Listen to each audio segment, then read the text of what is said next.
সাইয়েদনা ওমর ফারুক রাদিয়াল্লাহু তাআলা একদিন বসে আছেন, ছোট্ট একটা বাচ্চা নাবালক তার ছেলে দৌড় মেরে এসে রাষ্ট্রের কার্টুন থেকে একটা খেজুর মুখের মধ্যে তুলে নিয়েছে।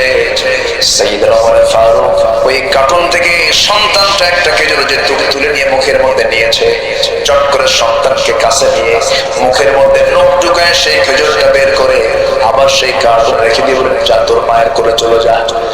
সন্তানটা কেঁদে কেঁদে মার কাছে গিয়ে বলে, বাবা ও মা, আব্বা যেন আমার কাছ থেকে খেজুর টান মেরে বের করে মুখ থেকে বের করে আবার ছুঁয়ে দিছে।